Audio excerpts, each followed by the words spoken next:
Hello everyone and welcome to another News Coolum video and another plug side chat.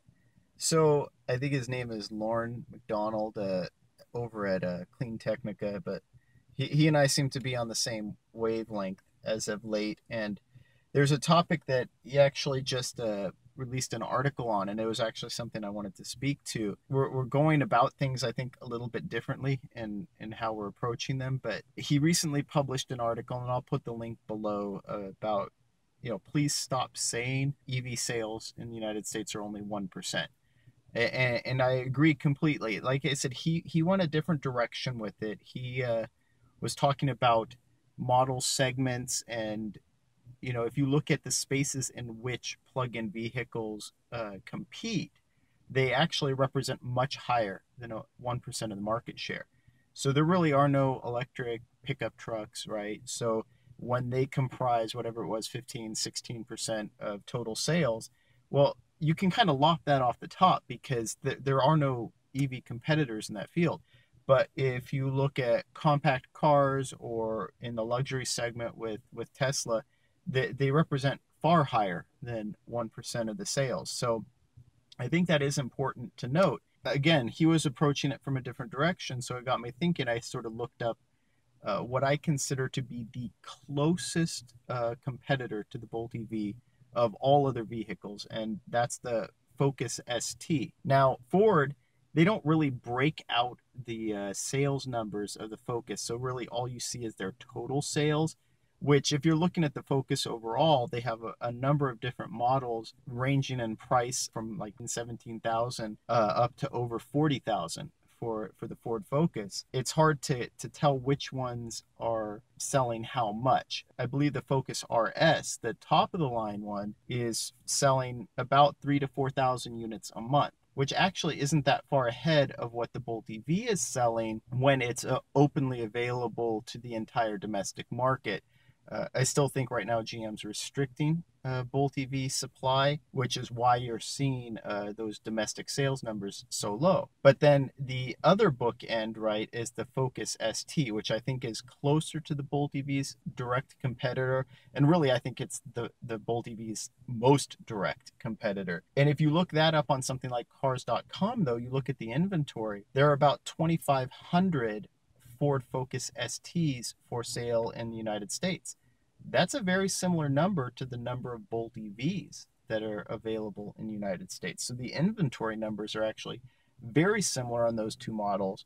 They've had enough time to sort of stabilize. So what it's telling me is if you could find the exact sales numbers for the Ford Focus ST nationwide, my guess is they would be very similar to the sales numbers for the Bolt EV. And so now you're looking at basically parity between two equivalent cars in terms of total sales numbers. So that's sort of an example that supports Lauren McDonald's assertion that when you look at it segment by segment, EVs actually comprise far more of the total sales numbers. So the approach that I was taking was a little bit different. And this is another metric that's sort of hard to measure. I wanted to focus on how long these vehicles actually spend on the lot. The used numbers we know. 6 of the 10 fastest selling used vehicles in the United States are plug-in vehicles.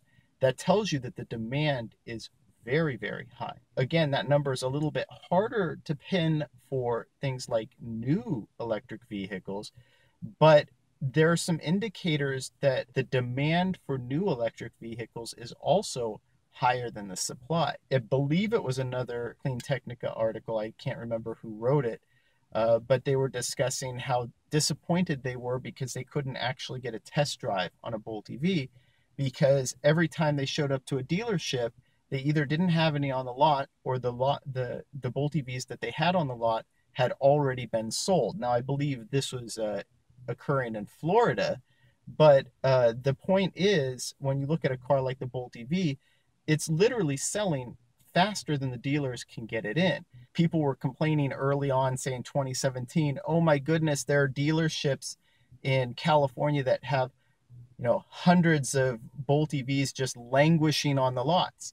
So, Rydell is a perfect example. Oh my God, they have 100 Bolt EVs just sitting on the lots and we can't get anywhere in whatever state it is, right? Well, say that was March of 2017. Well, you show up at Rydell's lot in April of 2017 and say, I heard you had hundreds of Bolt EVs on the lot. And they're like, nah, we don't actually have any. Oh, can I test drive one? No, the ones we do have are already sold. Even when they had tons of them on the lot, it took a very short amount of time for them to sell out. This all while traditional internal combustion engine vehicles were averaging 60, 70, 80, 90 days on dealership lots. So the turnaround time for selling these electric vehicles is far, far shorter than it is for a lot of their gas-powered counterparts. And that tells me again that the demand is far outstripping the supply. So when we say that electric vehicles are only making up 1% or 2% of the sales, well, that has more to do with the supply than it does for the demand. There was a recent survey where something like 40% of Americans said that they pictured their next vehicle purchase being an electric vehicle. So Americans are on board as long as, and this is again going back to Lauren's point, as long as the vehicle suits their needs. We still are missing a number of essential vehicle types as far as electric vehicles are concerned. Entry-level sedans, pickup trucks, vans, all sorts of vehicles that you would typically see Americans buying, and there just aren't options for them. That's why the Pacifica plug-in was such a big win. Is where were the electric vans? Well, at least we have a plug-in van now. Next, really what we need is an all-electric van. So again, it's not for want of demand. Electric vehicles are doing really well when they're available. And when you can get them, they sell really, really quickly. And another indicator with that article and the report talking about how dealerships were bad with electric vehicles, if you look at the number one complaint, it's that they didn't have any available for test drive. Well, what does that tell you? Yeah, now some of that is on the dealerships themselves, right? Maybe they need to be making it a priority to order more electric vehicles, and they aren't. But the dealerships that do have them in stock, they give test drives, and those vehicles sell really, really quickly. So I really actually don't think it's as much an issue with the dealerships as maybe some people think either, because it's really, you can't sell what you don't have. And people say, well, we should be able to go to a dealership and order an electric vehicle. Well, think of it from the dealership's perspective. If they don't have any on the lot, what do they want to do? They want to sell vehicles that they have on the lot. So they're not going to want to help you order a vehicle that they don't have if they can try and sell you with a vehicle that they already do have. So I actually feel the biggest issue with dealerships is just convincing them to put electric vehicles in stock.